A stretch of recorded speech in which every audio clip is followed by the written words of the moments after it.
You ever look in the mirror and just feel confused? I mean, the scale says you're at a normal weight, but what you see doesn't feel lean and it doesn't feel muscular either. It's such a frustrating place to be, and it's got a name, skinny fat. So today we're going to finally tackle this dilemma head on and give you a clear, strategic plan to get out of it for good. And this is the question, right? This is the one that gets everybody stuck. Do I try to bulk up and just risk getting, well, fatter? Or do I cut down and risk ending up looking even smaller and weaker? It feels like you can't win. But the answer isn't a simple bulk or cut. It's about a much smarter, phased approach. All right, so first things first, let's get on the same page. What are we even talking about when we say skinny fat? It's not some official medical term, but man, it perfectly describes a very real, very common body composition issue. Yeah, you can just forget about the number on your bathroom scale for a minute. This has nothing to do with being overweight in the traditional sense. You could have a perfect BMI and still fit this description. It all comes down to your body composition, the ratio of your muscle to your body fat. And this is exactly why the old advice just completely misses the mark.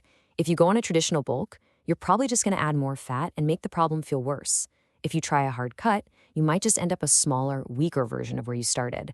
The real alternative is a strategic recomp, a clear step-by-step journey that puts your health first to set you up for success. Now, this is a big deal because being skinny fat isn't just about how you look or feel. There are some real hidden health risks to consider. But, and this is the part that should get you excited, it also puts you in a unique position for some absolutely incredible progress.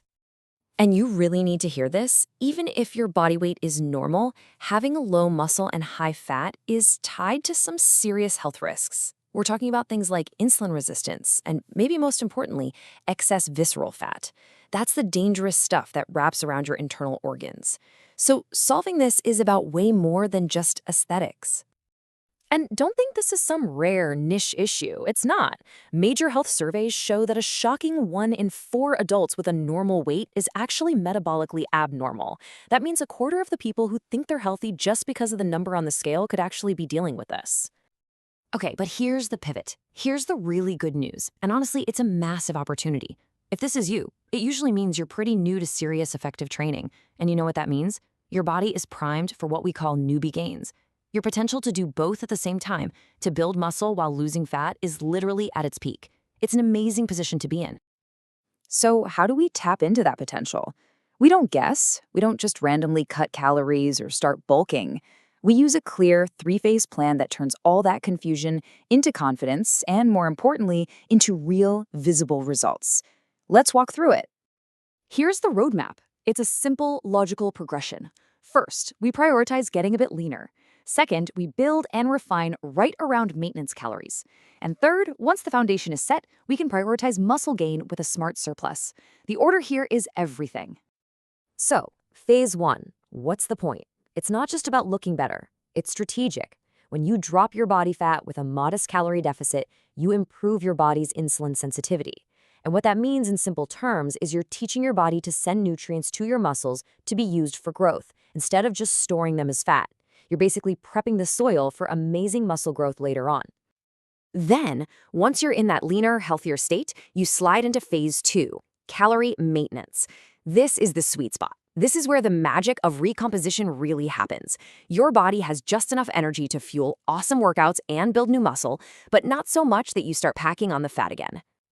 And finally, after you've built a solid base of muscle and you're happy with how lean you are, it's time to hit the accelerator. That's phase 3. Now you can strategically introduce a small calorie surplus. And because you did the prep work in phases 1 and 2, your body is ready to use those extra calories almost entirely for building even more muscle, with very little fat gain. Okay, so you've seen the map, you know the phases, but the million-dollar question is, where on that map do you start? Well, the answer comes down to a really honest self-assessment of where you're at right now. So take a second. Be objective with yourself.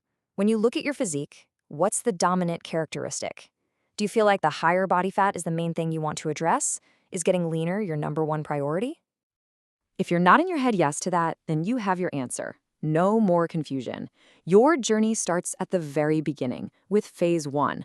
You're going to focus on that moderate calorie deficit to improve your health and your body composition. It is absolutely the smartest long-term play. All right, but what if that's not you? What if you're on the other side of that coin? Maybe you feel like, yeah, you're not super ripped, but the main issue is just a lack of muscle mass. You feel more skinny than anything else, and you just want to build a more solid physique. If that sounds more like your situation, then your starting block is a little further down the track. You can probably jump right into phase 2, eating at maintenance to build that lean mass, or maybe even a small surplus in phase 3 if you're already pretty lean.